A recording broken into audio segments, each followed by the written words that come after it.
Hi guys, इस video में हम ग्लोबलाइजेशन के बारे में पढ़ेंगे कि ग्लोबलाइजेशन है क्या, इसके एडवांटेजेस क्या हैं, डिसएडवांटेजेस क्या हैं, वो फैक्टर जो कि प्रमोट करते हैं ग्लोबलाइजेशन को वो क्या है। तो उसको हम सारा इसके अंदर रिव्यू करेंगे इस एक वीडियो के अंदर। इसकी जो डेफिनेशन जो है वो है प्रोसेस ऑफ इंटरनेशनल इंटीग्रेशन। और वो इंटीग्रेशन जो है वो टेक्नोलॉजी, नॉलेज और इकोनॉमी तीनों फील्ड, इसके अलावा भी काफ़ी सारे फील्ड्स के अंदर हो सकती है। जॉन बेलिस ने इसकी डेफिनेशन कुछ इस तरह से कही है कि interconnection between the peoples of different countries, people are connecting on three domain: social, economical and political. तो जॉन बेलिस के अकॉर्डिंग ये डेफिनेशन है, लेकिन उन्होंने ये भी कहा है कि जो इसके इनके मुताबिक जो इंटरकनेक्शन है ये कोई नई बात नहीं है, ये बहुत ओल्ड है। लेकिन जब से ग्लोबलाइजेशन का इरा स्टार्ट हुआ, खासतौर पे 21 और 20th सेंचुरी के अंदर जो स्टार्ट हुआ, वो उसने बहुत ज़्यादा स्पीड अप कर दिया इसको, इंटीग्रेशन को, इंटरनेशनल इंटीग्रेशन को।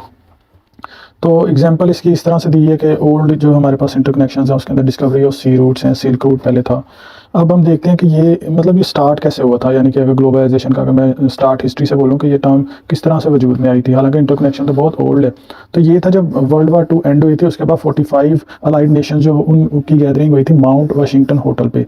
तो वहाँ पे एक एग्रीमेंट हुआ था जिसका नाम था ब्रेटन वुड एग्रीमेंट। और वो जो इनकी जो 44 नेशन जब मिली थी वो 1 जुलाई को स्टार्ट हुआ था, और 22 जुलाई 1944 को ये एग्रीमेंट हुआ था, ब्रेटन वुड एग्रीमेंट। और इस एग्रीमेंट के नतीजे में IMF, वर्ल्ड बैंक और GATT जो इदारे हैं ये वजूद में आए थे। और ये जो GATT है ये WTA के TO के नाम से जो आज भी आज इस नाम से जाना जाता है।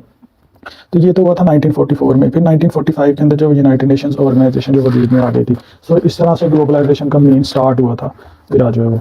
थ्योरीज ऑफ ग्लोबलाइजेशन जो इसके अंदर हमारे पास है, थ्योरी ऑफ मॉडर्नाइजेशन जिसके अंदर इंडस्ट्रियलाइजेशन, इसके अकॉर्डिंग जो है कि इंडस्ट्रियलाइजेशन जो है वो पेसअप करती है मॉडर्नाइजेशन को, और ये कहा था मॉर्स मोडल्स्की ने।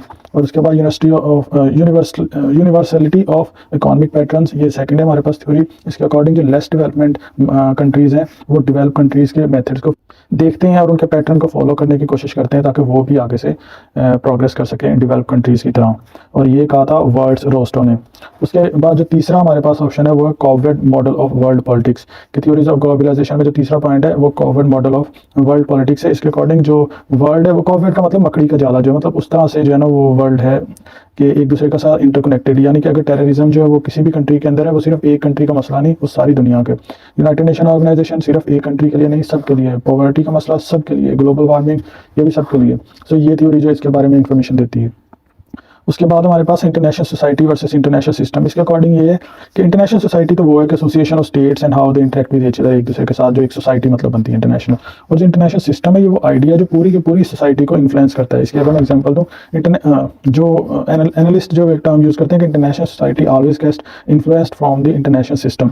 अगर मैं एग्जांपल दूँ कि कोल्ड वार के इरा के अंदर जो वो कहीं डेमोक्रेसी, कहीं कम्युनिज्म के जो वो फॉर्म ऑफ गवर्नमेंट को सपोर्ट करने वाले थे, तो अब कुछ कंट्रीज थे जिन्होंने डेमोक्रेसी को फॉलो किया, कुछ ने कम्युनिज्म को फॉलो किया। अब जिन्होंने इसको फॉलो किया उनके अपने जो वो एक यूनियन बन गई, मतलब वो एक दूसरे के साथ अलाइड होना शुरू हो गए। और जो इनकी थी वो अपना एक दूसरे के साथ अलाइड होना शुरू हो गए। डेमोक्रेसी को फॉलो करने वाले वो भी इकट्ठे हो गए अपनी तरफ, कम्युनिज्म वाले वो इकट्ठे हो गए। इस तरह जो चेंजेस आई थी जो इंटरनेशनल सिस्टम की वजह से, यानी इस इंटरनेशनल सिस्टम ने इंटरनेशनल सोसाइटी को पर भी इफेक्ट किया। तो जो ये चेंजेस आई थी इन्होंने भी ग्लोबलाइजेशन की प्रोसेस को ज़्यादा बूस्टअप किया।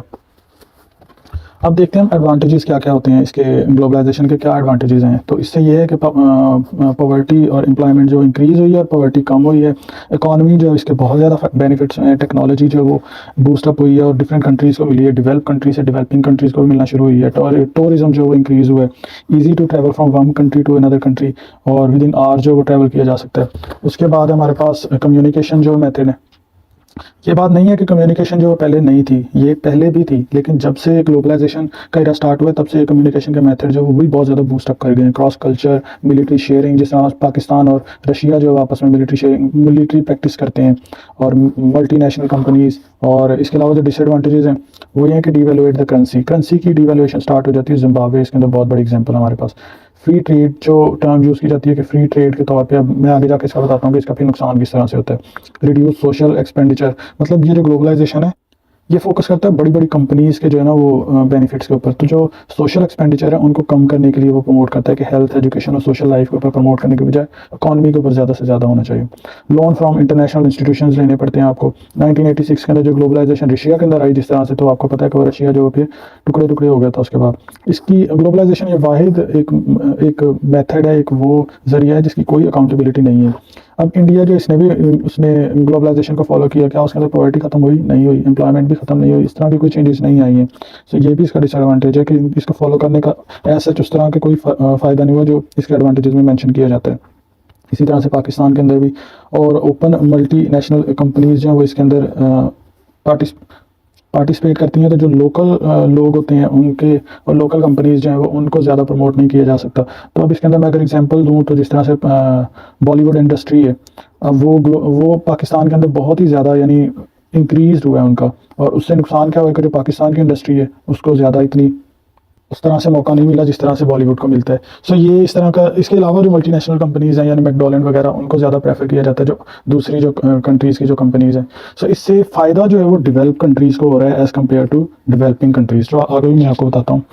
और इसके अंदर ये होता है, अब देखें, अब जब भी इसको कोई प्रॉब्लम होगा मल्टीनेशनल कंपनीज़ को, तो loss of third world countries, जो डेवलपिंग कंट्रीज़ हैं उनको लॉस होगा, और उसके बाद लोकल बिजनेसमैन को लॉस होगा। जो मल्टीनेशनल कंपनीज़ हैं वो तो फ्री ट्रेड इंजॉय करेंगे, उनको तो इस तरह का कोई नुकसान नहीं होगा। इसके अलावा मिसमैनेजमेंट ऑफ रिसोर्सेज होती है, डिजीज़ शेयरिंग होती है, क्योंकि एक से दूसरे कंट्रीज़ के अंदर जब वो ट्रैवल होगा तो वो डिजीज़ जो है वो शेयरिंग हो सकती है। इसीलिए आपने देखा होगा एयरपोर्ट्स पे अगर आपने ट्रैवल भी करना है तो पहले आपके डिफरेंट टेस्ट्स होते हैं, मेडिकल टेस्ट।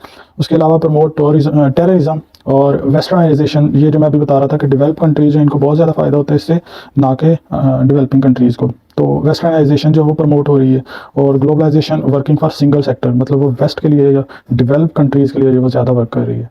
अब हम देखते हैं कि डिफरेंट जो पर्सपेक्टिव के लोग हैं वो इसको किस तरह से देखते हैं। वो लोग जो कि आइडियलिज्म की थ्योरी को फॉलो करते हैं वो किस तरह से लेते हैं इसको, वो इसको समझते हैं कि गुड थिंकिंग है, ये इंटरकनेक्शन विल प्रमोट पीस। इसके अलावा जो रियलिस्ट फॉलो करने वाले हैं उनके according globalization is in favour of state then promote it. और जो मार्क्सिस्ट हैं उनके अकॉर्डिंग ये मानना है कि ये वेस्टर्न की पॉलिसी है, तो वेस्टर्न पॉलिसी जो है वो इम्प्लीमेंट करने की कोशिश की जा रही है थ्रू ग्लोबलाइजेशन। सो ये 3 स्कूल ऑफ थॉट्स हैं जो कि ग्लोबलाइजेशन को किस तरह से समझते हैं। और उसके बाद वो फैक्टर जो कि प्रमोट करते हैं ग्लोबलाइजेशन को, उनमें इंटरनेशनल ऑर्गेनाइजेशन है, जो कि एग्जांपल हमारे पास यूनाइटेड नेशन ऑर्गेनाइजेशन है। उसके अलावा डिफरेंट इंटरनेशनल कॉर्पोरेशंस हैं जिनमें कोका कोला, पेप्सी, और मीडिया जो है वो भी इसको, इंटरनेशनल मीडिया जो खासतौर पे इसको प्रमोट करता है, जिनमें BBC, CNN, अल जज़ायर वगैरह है। सो ये एक जनरल सा ओवरव्यू था about globalization. Thanks for watching this video. Please subscribe my YouTube channel.